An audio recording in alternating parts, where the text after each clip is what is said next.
బ్రేకింగ్లో చూస్తున్నాం. తుంగభద్ర ప్రాజెక్టులో మరో చారిత్రక ఘట్టం ఆవిష్కృతమైంది.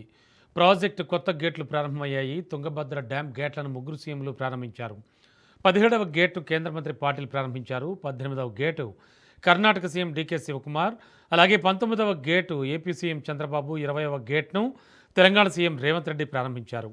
51 కోట్ల రూపాయల వ్యయంతో ప్రాజెక్టుకు సంబంధించిన 33 కొత్త గేట్లను ఏర్పాటు చేశారు. ఈ ఏర్పాటుతో డ్యాం భద్రత మరింత పటిష్టంగా మారనుంది.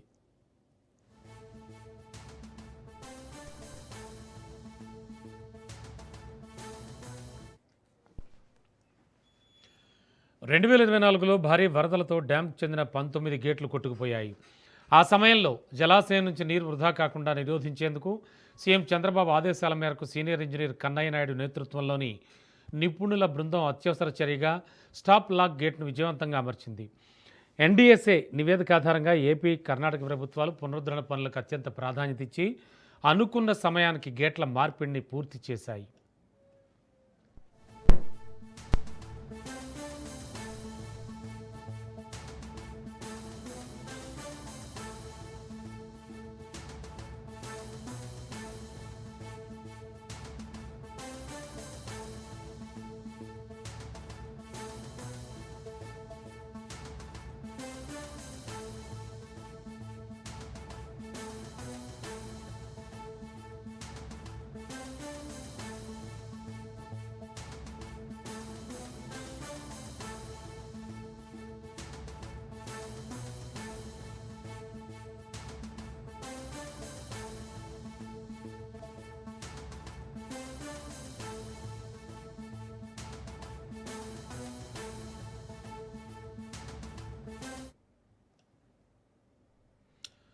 తుంగభద్ర ప్రాజెక్టులో మరో చారిత్రక ఘట్టం ఆవిష్కృతమైంది. ప్రాజెక్టు కొత్త గేట్లు ప్రారంభమయ్యాయి.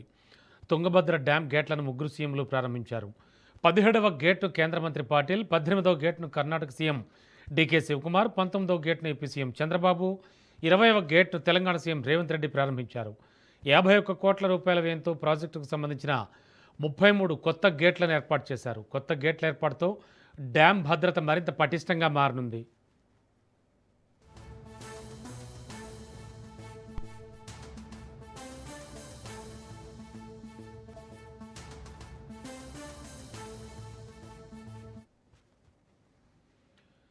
ఇక 2024లో భారీ వరదలతో డ్యాంకు చెందిన 19వ గేటు కొట్టుకుపోయింది.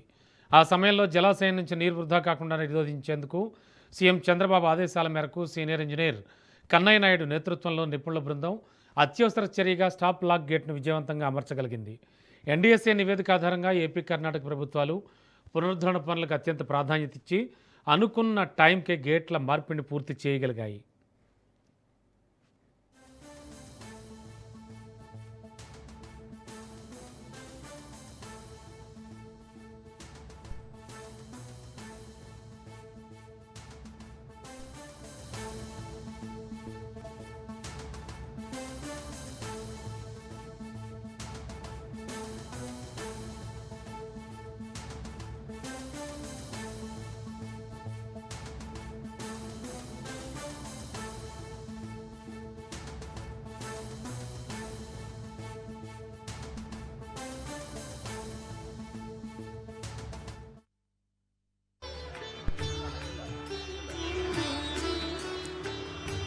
I welcome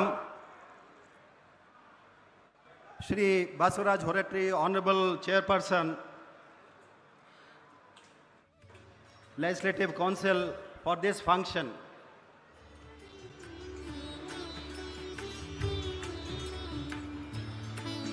I welcome. ఇదే అంశానికి సంబంధించి లేటెస్ట్ ఇన్ఫో అందించడానికి మా కరెస్పాండెంట్ సునీల్ సిద్ధంగా ఉన్నారు. సునీల్, తుంగభద్ర గేట్ల ఓపెనింగ్ కార్యక్రమం అయితే జరిగింది. ఆ తర్వాత తదుపరి ఏమైనా చర్చలు జరిగాయా? అండ్ మనం ఇంతకుముందు చర్చించినట్లుగానే నెక్స్ట్ తుంగభద్ర డ్యామ్ సేఫ్టీకి సంబంధించి కావచ్చు, నీటి పంపకాలకు సంబంధించి కావచ్చు, ఎలాంటి చర్చలు జరిగే అవకాశం ఉంది? ఎస్ రమణ, కొద్దిసేపు క్రితమే తుంగభద్ర 33వ స్పెల్ గేట్లని ముగ్గురు ముఖ్యమంత్రులతో పాటు కేంద్ర మంత్రి సిఆర్ పాటిల్ ఘనంగా ప్రారంభించడం జరిగింది. ప్రస్తుతము మునిరాబాద్లో ఏర్పాటు చేసినటువంటి ప్రభుత్వ ఉన్నత పాఠశాలలో ఏర్పాటు చేసినటువంటి భారీ బహిరంగ సభలో ముగ్గురు అక్కడికి ముఖ్యమంత్రులు అంటే కర్ణాటక సీఎంతో పాటు తెలంగాణ రాష్ట్ర సీఎం అక్కడికి చేరుకున్నారు. ప్రస్తుతము బహిరంగ సభ ప్రారంభమైంది. అయితే బహిరంగ సభ అంటే ముందు గేట్లను ప్రారంభించే కంటే ముందు ముగ్గురు సీఎంలు కూడా భేటీ కావడం జరిగింది. వీరితో పాటు సిఆర్ పాటిల్తో కూడా భేటీ కావడం జరిగింది. అయితే తెలంగాణ రాష్ట్రానికి రావాల్సినటువంటి తుంగభద్ర నదీ జలాలకు సంబంధించిన అంశాల్లో పూర్తిగా అన్యాయం జరుగుతుంది. ఇప్పటికే 15.9 టీఎంసీలు తెలంగాణ రాష్ట్రానికి రావాల్సినటువంటి టీఎంసీలు కేవలం 5 నుంచి 6 టీఎంసీలు మాత్రమే తెలంగాణ రాష్ట్రానికి వస్తుంది.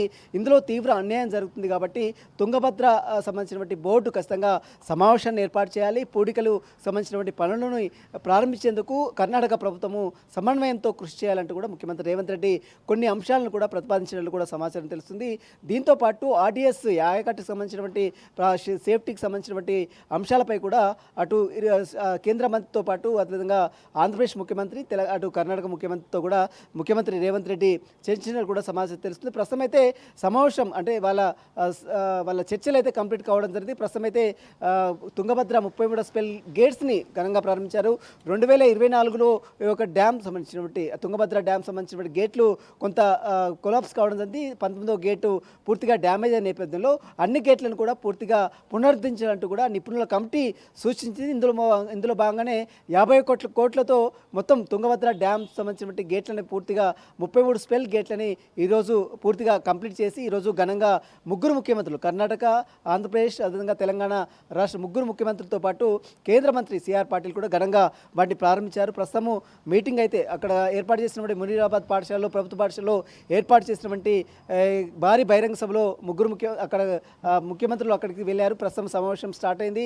ఈ సమావేశంలో మరి ఎలాంటి నిర్ణయాలు తీసుకుంటారు, తెలంగాణ రాష్ట్రానికి రావాల్సినటువంటి నదీ జలాలు తుంగభద్ర నదీ జలాలకు సంబంధించిన అంశంలో అదేవిధంగా కర్ణాటక ప్రభుత్వం నిర్మిస్తున్నటువంటి అక్రమ ప్రాజెక్టు సంబంధించిన విషయంలో మరి ముఖ్యమంత్రి రేవంత్ రెడ్డి ఏమైనా ప్రస్తావిస్తారా, లేదా ఆంధ్రప్రదేశ్ చేపడుతున్నటువంటి నదీ జలాలను అక్రమంగా ఏ విధంగా తరలించకపోతే వీటన్నిటిపై ఉన్న స్పందిస్తారా అనేది కూడా ప్రస్తుతం చూడాల్సిన చెప్పవచ్చు. అయితే తుంగభద్ర బోర్డు మాత్రం సమావేశం అయితే మళ్ళీ నిర్వహించాలి. ఎందుకంటే ఇందులో కర్ణాటక అదేవిధంగా ఆంధ్రప్రదేశ్ అదేవిధంగా తెలంగాణ 3 రాష్ట్రాలకు సంబంధించిన సమన్వయం చేసుకొని ముందుకెళ్లాలనే ఆలోచనలతో ముగ్గురు ముఖ్యమంత్రులు కూడా భేటీ అయిన కొంత ప్రాధాన్యత అయితే చెప్పవచ్చు. ప్రస్తుతం అయితే ముగ్గురు అయితే సమావేశంలో పార్టిసిపేట్ చేయడం ముగ్గురు అయితే గేట్లను అయితే ఘనంగా ప్రారంభించారు. అనంతరము ఈ సభ నిర్వహించారు. కాబట్టి సభ కంప్లీట్ అయిన తర్వాత మరి మరొకసారి వీరు ముగ్గురు భేటీ అయ్యి ఎలాంటి అంశాలు ప్రతిపాదిస్తారనేది కూడా చూడాల్సిన చెప్పవచ్చు. ప్రస్తుతం అయితే తెలంగాణ రాష్ట్రానికి సంబంధించినటువంటి ఆర్డీఎస్ సంబంధించిన స్కీమ్తో పాటు మరోవైపు తుంగభద్ర సంబంధించినటువంటి నదీ జలాల నుంచి రావాల్సినటువంటి వాటర్కి సంబంధించిన అంశాలపై కూడా ముఖ్యమంత్రి రేవంత్ రెడ్డి ఈరోజు ప్రస్తావించే అవకాశం ఉంది. మరి సభలో ఏ విధంగా స్పందిస్తారు, ఏ విధంగా ఉమ్మడి మహబూబ్నగర్ జిల్లాకు జరుగుతున్నటువంటి అన్యాయంపై ఇప్పటికే మాజీ ఇరిగేషన్ శాఖ మంత్రి హరీష్ రావు భారీ బహిరంగ లేఖ రాసిన నేపథ్యంలో వాటికి సంబంధించినటువంటి అంశాలు ప్రధాన ప్రతిపక్ష నేతలు చేస్తున్నటువంటి ఆరోపణలకు సంబంధించిన అంశాలపై కూడా ముఖ్యమంత్రి రేవంత్ రెడ్డి ఏ విధంగా రెస్పాండ్ అవుతారనేది కూడా చూడాల్సిన చెప్పవచ్చు. Ramana. Okay, thank you Sunil. HM Revanna, Mr. Gaviyappa,